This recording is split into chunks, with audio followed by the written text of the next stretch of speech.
এসেছি সেটা হচ্ছে গিয়ে আমার যে বিপক্ষ পার্টি তারা একটু ভুল বুঝছে। সেটা হচ্ছে গিয়ে আমি কোর্টে গিয়ে যে দেখা হয়েছে, একটা মিটিং হয়েছে, তো সেই মিটিংয়ে আমি আমার যা বলার সেটা আমি ইনস্ট্যান্ট বলে দিয়ে এসেছি, আর ওটা কোনো নড়চড় হবে না। তারা হয়তো ভাবছে আমি ভাবনা চিন্তা করে তাদের মতে আমি হ্যাঁ বলবো, সেটা কখনোই হবে না। আর আমি যেটা বলার সেটা আমি একদম ডিরেক্ট বলে দিয়ে এসেছি, আর ওটাই ফাইনাল। তো যদি না সে একটা ভুল কিছু ভেবে বসে রয়েছে, তো তাকে বলি যে ভুল কিছু ভাবার কোনো জায়গা নেই। আমি যেটা বলেছি একদম মিটমাট করবার জন্যই আমি সুন্দর করে গুছিয়ে একদম নর্মালি কিছু কথা রেখেছি, আর সেটাকে মেনে নিলে হবে, না হলে হবে না। আর আমি অলরেডি ওই কেসটার অ্যান্সারও দেওয়ার জন্য ব্যবস্থা করে এসেছি। আর এদিকে আমার যা করার আমি ইনস্ট্যান্ট শুরু করে দেবো, কারণ এ নিয়ে বেশি ভাবার কিছু নেই। আমি মিথ্যে কথা সহ্য করতে পারি না, আমি প্রথমেই বলে দিয়েছি। মিথ্যে কথা বসবো ঠিকই আছে, কিন্তু যেটুকু বলতে হবে সত্যি বলতে হবে। তো এমন একটা মিথ্যে কথা বলেছে সেটা মেনে নেওয়া যায় না। তো যাই প্রথমেই বলবো, মরা জরা দাড়ি ফাড়ি রাখতে নেই, তাই অসুচ গায়ের আমার মনে হয় এইগুলো ক্লিন করে নেওয়াই ভালো। ঠিক আছে, আজকে সন্দীপকে যেভাবে বেচু বেচু করে এরা হচ্ছে বলতে আছে, আচ্ছা তাদের ঘরেও তো আছে, তাদের ঘরেও তো বেচুগুলো আছে, তার মানে তারা কি এখানে বউ বেচে খাচ্ছে? তাদের কি ভাত জোটে না? কপালে কি ভাত জোটে না? যার কারণে যে বউ বেচে খেতে হয়, ছি ছি ছি ছি ছি, লজ্জার লাগা দরকার। সত্যি ওই যে ইসের ডায়লগটা মারতে হচ্ছে আমাকে, লজ্জা লাগা দরকার। নাক কাটা কান কাটা জাতগুলো সত্যি বলতেই হবে। হ্যাঁ, লজ্জা লাগে না? কোনটা সত্যি কোনটা মিথ্যে? হ্যাঁ, সন্দীপ তো মিথ্যে ঝুড়ি নিয়ে বসেছিল। কে মিথ্যে বলেছে কে সত্যি বলেছে আজকে কিন্তু সবার চোখে সেটা ক্লিয়ার। ঠিক আছে না, সবার চোখেই ক্লিয়ার। তাই কিছু বলার আগে 10 বার ভেবে চিনতে বলবে, বুঝেছো? 10 বার ভেবে চিনতে এই কথাগুলো বলতে আসবে। সব যত সব বললেই হলো নাকি? বললেই হলো? যেটা গামলা আজকে বলেছে সব মিথ্যে কথা কালকে। হ্যাঁ, সব মিথ্যে কথা। ঢঙের মানে ঢঙনি ঢং করে আর কচির কথাই রং করে, সেগুলো বললে আবার দোষ। যত কথাগুলো ঠিকই বলেছে, কথাগুলো ঠিকই বলেছে। কেন কালকে যে মিথ্যা কথা বলছিল আমরা কিন্তু বুঝতে পেরেছি যে কালকে গামলা ও বলছিল না যে অপোজিট পার্টির দল, হ্যাঁ এই কথা বলছিল। তো সন্দীপ আজকে সেটা ক্লিয়ার করে দিয়েছে যে তার কথা একটাই, গয়না চাই। আচ্ছা বলো তো, সে যদি গয়না না নিয়ে থাকে তাহলে কেস করছে না কেন? আমাকে বলো। এত কেস করলো, 5টা 6টা কেস করলো, কিতনে আদমি থে? হ্যাঁ, সেই হচ্ছে কাঠগড়ায় দাঁড় করিয়ে বাইরে বেরিয়ে কিতনে আদমি থে? কেমন লাগলো? 16 আদমি থা সরকার, তো সরকারের কাছে 16 আদমি থা। এখন এসে মিথ্যা কথা বলছে। তার মানে ভাবো কতটা নোংরা হলে ও এত বড় বড় মিথ্যা কথা বলতে পারে, কতটা নোংরা হলে। মানে সন্দীপ কিছু বলতে পারে না, না? সন্দীপের মুখের মধ্যে একবারে আলু গুজা আছে না, কিচ্ছু বলতে পারে না। সন্দীপও শিখে গেছে তুই এই যে মিথ্যা কথা বলে ওই যে মানুষকে এর আগেও বোকা বানিয়েছিস, এরকম করে কেঁদে কেঁদে এখনো ভাবছিস সন্দীপকে এইভাবে আবারও বদনাম করব, এরকম ভাবে ডিভোর্সের নামে বেকার বেকার ওই যে কথা শোনানো। হ্যাঁ, বেকার বেকার তোমরাই বলো। ডিভোর্স মিউচুয়াল ডিভোর্স কখন হয় জানিস? কখন হতো জানিস? তাহলে এত কিছু হতো না। যখন তুই বেরিয়ে গেলি, তুই এই গয়না গাটি সমস্ত কিছু নিয়ে বেরিয়ে গেলি, মিউচুয়াল ডিভোর্স হলে কিন্তু যা যা গয়নাগাটি নিয়ে গেছে কিংবা ঘরের গয়না এক্সট্রা মানে যারা আত্মীয় স্বজনরা দিয়েছে সেই গয়না সমস্ত কিছু কিন্তু বোঝা করার ব্যাপার থাকে, এইগুলো কিন্তু দিতে হয়। আমি জানি মিউচুয়াল একটা ডিভোর্সে আমি একজনের ছিলাম, তাই সমস্ত কিছু দিতে হয়। এবং মিউচুয়াল ডিভোর্স করতে গেলে 6 মাস লাগে। ঠিক আছে, 6 মাস লাগে, 6 মাসের মধ্যে আবার সেটা হয়ে যায়। তো এরা তো অনেক দিনই দূরত্ব আছে, দূরত্ব বলছে যে আমরা তো অনেক দিনই দূরত্ব মেনটেন করছি। হ্যাঁ, কিন্তু সেটা কিসের জন্য একটু বলেছিস উকিলকে? যে আমরা পরকিয়া করে, তুই পরকিয়া করে বেরিয়ে গেছিলি, সেই হচ্ছে দূরত্ব মেনটেন করছিস, তাই তো? তোর একটা নতুন করে সংসার পেতেছিস, একটা স্যার আমি এই হাজব্যান্ডকে ছেড়ে দিয়ে আর একটা হাজব্যান্ডকে ধরেছি, এরকম করে বলেছিস? যে স্যার এই হাজবেন্ডটাকে ছেড়ে দিয়ে আর একটা হাজবেন্ডকে ধরেছি, সেই হাজবেন্ডটা আমাকে আবারও ধোকা দিয়ে চলে গেছে, দিয়ে আমি আবারও একটা ছেলেকে পটিয়ে রেখেছি স্যার, আর 4-5টা ছেলের সঙ্গে কিন্তু কুলকুল করেছি স্যার। বলেছিস উকিল বাবুকে গিয়ে বলেছিস? বল কতটা মিথ্যা কথা বলিস। আজকে সন্দীপ সবার কাছে বেচু বেচু বেচু, তাই? সত্যি কি তাই? সবার কাছে বেচু? হ্যাঁ, আচ্ছা তোমরাই বলো আজকে ডিভোর্সের কথাটা সন্দীপ এসে বলেছিল নাকি গামলা এসে আগে বলেছিল? তোমরাই বলো কথাটা, তাহলে তো বেরিয়ে আসবে কে বেচু, তাই না? তাহলে গামলা বেচু, গামলা সবসময় বেচে বেচে খায়, তাই না? নিজের সমস্ত কিছু বেচে খেয়েছে, এখনো পর্যন্ত খাচ্ছে এবং আগামী দিনেও খাবে, বুঝেছো? মানে গলা খুসখুস করছে কথা বলতে গেলে, তো জানি না ঠান্ডা লেগেছে মনে হয়, তো গলা খুসখুস করছে আর কাশি হচ্ছে আর গলাটা যেন ধরে যাচ্ছে। আজকে সবাই নিজেদের টাইটেলে বেচু, নিজেদের থাম্বনেইলে বেচু। আচ্ছা, এই গামলা, এই একটা প্রস্টিটিউটকে তোমরা সাপোর্ট করো, কিন্তু এই বেচু শব্দটা না বললে নয়। তোমাদের ঘরেও তো কিছু পুরুষ মানুষ আছে যারা তোমাদেরকে বেচে খাচ্ছে, তার মানে তারা তো সব থেকে মস্ত বড় বেচু, তাই না? কেউ একজন বারবার করে হ্যালো গাইস করে করে বেচু বেচু করতে করতে চলে আসতো, সেটা তো এখন বোকাচু হয়ে গেছে। তোমাদের বাসা ঘুরে যাচ্ছে কেন? তোমরা একদম স্ট্যান্ড পয়েন্টে থাকতে পারছো না কেন? এগুলো বলবে? কেন তোমরা গামলাকে বিশ্বাস করতে পারছো না? আমরা তো সন্দীপকে একদম বিশ্বাস করে রেখেছি, পুরো বিশ্বাস করেই রেখেছি। হ্যাঁ, ওই তো বললাম 70% আর 30% রেখে দিয়েছি আলাদাভাবে, তাই না? মানুষকে বিশ্বাস করে এখানকার মানুষ? হ্যাঁ, আজকালকার মানুষ কি মানুষকে বিশ্বাস করে চোখ কান বন্ধ করে? কোনোদিনও না। তো সেই জন্য তাকে সেই পার্সেন্টটুকু রেখেছি অবিশ্বাসের জায়গায়, যাতে তার ভবিষ্যৎ তার ছেলে হয়, তার ভবিষ্যৎ ওই একটা নোংরা প্রস্টিটিউট যেন না হয়। সোজা কথা, ও একাধিকবার বলেছে, এখানে এসে একাধিকবার ক্লিয়ার করেছে তার সঙ্গে ওই একটা প্রস্টিটিউটের মানে কোনো সম্পর্ক নেই, কিন্তু বলেছে একাধিকবার। তাহলে বলো তো যে এই তাকে কেন বলা হয় বেচু? হ্যাঁ ভাই, তোমরাও তোমাদের মানে মুখ বেচে খাচ্ছ, আর তোমার ঘরের বেচুগুলো সেটা আরে তালি মারছে করো এরকম, খুব ভালো করছো, করো, তাই না? এরকম, তাই তো? মানে একটু লিমিট রাখো কথার, ঠিক আছে? বলতে বলতে ক্রস করে দিও না। যাই হোক, অনেক কিছু আজকে বলবো। বাপরে, গামলার ভিডিও দেখে কিছু জানতে পারলাম। যাই হোক, আবার নতুন একটা মার্কেটে এসছে বেচু। তো চলো, হ্যালো বন্ধুরা, কেমন আছো তোমরা সবাই?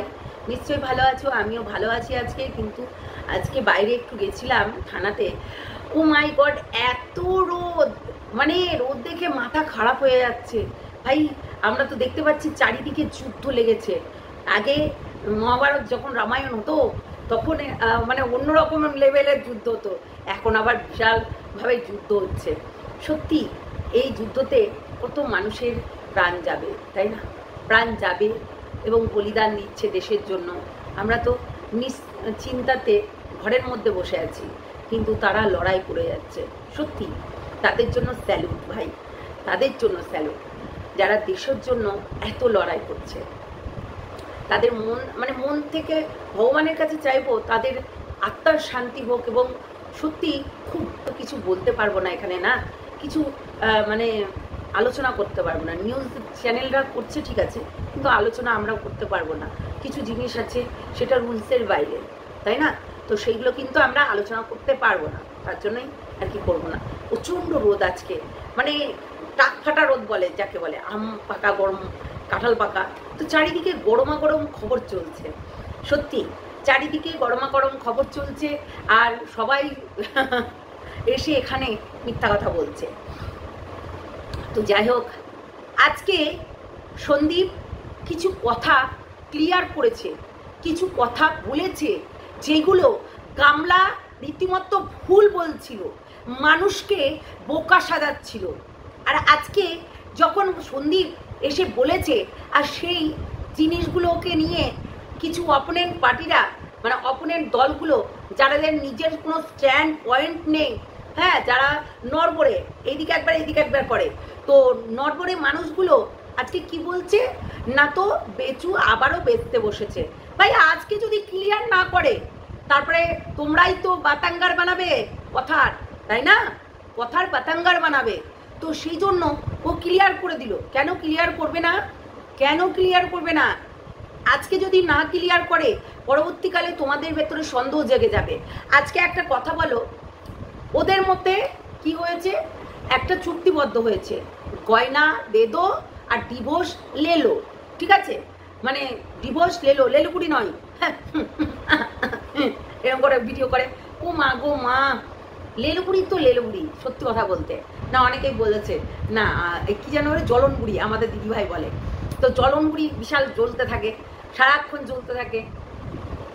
তো আজকে যেটা ক্লিয়ার করে দিয়েছে তোমাদের সামনে, মানে সন্দীপ পুরো ক্লিয়ার করে দিয়েছে যে এইটা আমি কোনোদিনও হবে না, কিংবা যেটা এসে তোমাদের সামনে বলেছে সেটা পুরোটাই ফলস, মানে মিথ্যা কথা বলেছে।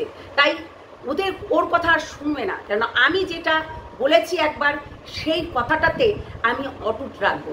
আচ্ছা সন্দীপ, একটা কথা বলি, তুমি যদি ভাবো যে ও হচ্ছে ডিভোর্স না দিয়ে বিয়ে করবে, একটা তো করেই নিয়েছে, আর একটাও করে নেবে, কেননা ও ঠাকুমারও মনে হয় নেচার এরকম ছিল। কি গামলা মনে হচ্ছে না? গামলা যখন ঠাকুমা বলছে দেখ দেখ তোর হাত আমার হাত একই, দেখ দেখ তোর আর আমার হচ্ছে কালার একই, হ্যাঁ, তো নেচারের দিক থেকেও কি সেম মনে হচ্ছে? ওই বুড়ি মানুষের বেশ মানে একদম টাইট ব্রা পরে, একদম ব্লাউজ পরে অমনি দুলতে দুলতে গ্রুপ লাগ করতে গেছিল। তো যাই হোক, ব্রাটা দেখা গেছে বলে এইখানটাই ব্লার করে দিয়েছে। খুব ভালো, খুব ভালো করেছিস। এদিকে তোকে একদম এক দিলাম, একদম তোর ব্রা দেখা যাক, তোর প্যান্টি দেখা যাক, তোর সমস্ত কিছু দেখা যাক, কিন্তু তোর ঠাকুমাটা দেখাস না সোশ্যাল মিডিয়ায়। যদি তোর ঠাকুমাটা দেখাস তাহলে হয়ে গেল, মানে তোর সাইজটা সবাই জানো। হ্যাঁ, গামলার কিন্তু 26 বছর বয়স, 25-26, গামলার 25-26 বছর বয়স, বুঝলে? গামলা কিন্তু একদম কচি গুদি, হ্যাঁ 25-26 বছর বয়স গামলা। সত্যি মনে হচ্ছে তোকে দেখে তুই 25-26 বছরের মেয়ে, তাহলে এতটা বুদ্ধি কম কেন? আমরা জানি 20তেই বেশ বুদ্ধি চলে আসে, বিশেষ করে আমাদের যখন ছিল জেনারেশনটা ছিল, আমরা যখন একটু ছোটো ছোটো ছিলাম, বেশ বুদ্ধি চলে এসেছিলো। যাই বল তাই বল, আমাদের বেশ বুদ্ধি চলে এসেছিলো। আর আমরা না মানুষকে এই বুদ্ধি নিয়েই কাজ করে দেখিয়েছি। কিন্তু তোর এত বুদ্ধি খারাপ কেন? মানে মেন্টালিটিটা এত খারাপ কেন? মেন্টালিটিটা দেখ তোর কেমন মেন্টালিটি, একটাই নোংরামি করব। তা আজকে ঠাকুমা শুধু বলছে, শুধু ঠাকুমা গায়ের রংটাই সেম না, সব কিছুই সেম। তাহলে সন্দীপ যখন বলেছিল যে তোর নেচার খারাপ, তোর ফ্যামিলির নেচার খারাপ, তোর কি খারাপ বলেছিল? সন্দীপ ঠিক বলেছিল, সন্দীপ বলেছিল, ঠিক বলেছিল। আসলেই তোদের ফ্যামিলির সবার নেচার খারাপ, সেই জন্যই আজকে তোদের এইরকম। আচ্ছা আর একটা কথা বলি, এরা গয়নার জন্য দুইজনকে ডিভোর্স দিতে পারছে না। আমার একটা প্রশ্ন আছে, যে গয়নার জন্য ডিভোর্স যখন দিতে পারছে না, তাহলে একে অপরের নামে কেন কেস করছে না? এইটা নিয়ে কি কেস করেছে সন্দীপ? আমার মনে হয় করেছিল, শুনেছিলাম এইটা নিয়ে সন্দীপ করেছিল, কিন্তু গামলা করেছিল কি এইটা কিন্তু আমি শুনতে পাইনি। গামলার এই যে কেস করেছিল এইটা নিয়ে কিন্তু আমি শুনতে পাইনি এটা। আচ্ছা গামলা যদি গয়না চেয়েই থাকে তাহলে গয়নাগুলো দিয়ে দে, ডিভোর্স নিয়ে নে। তোর নাগর আসবে, তুই নাগরকে দেখাবি, তোর নতুন পার্টনার আসবে, যেমন এখন ওই কুকরি এসছে ওর বরকে নিয়ে, অথচ সিঁদুর শাখা করেনি, তো কুকরি এসছে ওর বরকে নিয়ে, তো সেটা সেই রকমই, তাই না? সেই রকমই হচ্ছে কর, তুই ওই নতুন নাগরকে দেখাবি, বেচবি আর খাবি, তাহলে তুই বেচু গামলা হয়ে যাবি, তাই না? বেচু গামলা ভালো হবে না? তাহলে ভালোই, কি সুন্দর মার্কেটে নতুন বর আনবি, তাই না? তাহলে গয়নাগুলো দিয়ে দে না। তোর ওর মায়ের গয়না, তো গয়নার দাবি তো করবেই, তো গয়নাগুলো দিয়ে দে, সব কিছু লাটা চুকিয়ে নে, কিসের জন্য বসে আছিস? আমরা শুনতে চাই কিসের জন্য বসে আছিস তুই? সত্যি খুব তোড়জোড় চলছে, বুঝলে? এখন খুব তোড়জোড় চলছে একদম বিয়ে বাড়ি যাওয়ার জন্য। সত্যি ছেলের কথা না, না একদম ছেলের কথা তুলবে না, ছেলে নেওয়া যাবে না। ছেলে নিলে পিছন টান থাকবে, ছেলে নিলে অনেক কিছু থাকবে। আর এমনিতেও সন্দীপ বলে দিয়েছে ছেলে আমার, তাই আমার ছেলেকে ওই দিব্যি দিয়ে কথা চুতোর বাড়ি দেবো। তো সন্দীপ কিন্তু বলেই দিয়েছে ছেলের কথা বলবি না। তবুও ছেলের কথা নিয়ে দিব্যি দিয়েছিলি না? তার মানে তুই ছেলেকে ভালোবাসিস? বাসিস? তুই বাসিস না বলেই দিব্যি দিয়েছিলি, মিথ্যা দিব্যি, তাই না? মিথ্যা দিব্যি দিয়ে লোকের সঙ্গে একের পর এক ছেলের সঙ্গে লটর পটর করে বেরিয়েছিস, নোংরা। তো যাই হোক, একটা কথা সেটা হচ্ছে আমার কেন বলে যে তুই গয়নাগুলো দিয়ে দে, গয়নাগুলো দিয়ে সন্দীপের কাছ থেকে ডিভোর্সটা নিয়ে নে। দেখ গয়নাগুলো যদি না দিস তাহলে কি করে হবে? এই সবাই তো চাই যে মিউচুয়াল ডিভোর্সটা হয়ে যাক, সন্দীপও চাই যে মিউচুয়াল ডিভোর্সটা তোর আর ওর ভেতরে হয়ে যাক। দেখ এত ঝামেলা করার কোনো কিছু নেই, তো গয়নাগুলো দিয়ে দে। তুই তো অনেক কিছু কটাক্ষ করেছিলি, কিতনে আদমি থে, 16 আদমি থা, তো অনেক কিছু বলেছিলি সন্দীপকে। তা তুই এক কাজ কর না, তুই যখন অতই চাইছিস যে ডিভোর্সটা হয়ে যাক, ওই তো কটা গয়না নিয়ে গেছিস বলতো? কটা না 4, 5টা 5টা 6টা গয়না নিয়ে গেছিস, সেই গয়নাগুলো ফেরত দিয়ে দে, তাহলে হয়ে গেল। সন্দীপের মায়ের গয়না ওইগুলো, পুরনো স্মৃতি, তাই সেই গয়নাগুলো কেনই বা সে কষ্ট করে বানিয়েছে, কেনই বা দেবে তোকে, তাই না? তো দিয়ে দে, দিয়ে ডিভোর্সটা নিয়ে নে। আমরা বলে ভাই তাই করতাম, বুঝলি গামলা? তো করি নে, ব্যাস হয়ে গেল। সত্যি সত্যের পথে থাকা খুব খুব ঝড়ঝাপটা আসে। সত্যের পথে থাকলে ঝড়ঝাপটাকে মানে মানে গায়ে ধাক্কা নিয়ে নিয়ে চলতে হয়। আজকে সন্দীপের তাই, সন্দীপের মাথার উপর দিয়ে অনেক ঝড় গেছে, অনেক একাধিক ঝড় গেছে, কিন্তু সন্দীপ তাও রুখে দাঁড়িয়েছে এবং নিজেকে মুখ থুবড়ে ফেলেনি। ও নিজেকে শক্ত সবল করে দাঁড় করিয়ে সামনের দিকে, সামনের দিকে এগিয়ে গেছে। আর বলবো সন্দীপ, আমি যেটা প্রথমেই বললাম এখনো বলবো, মরার দাড়ি রাখতে নেই।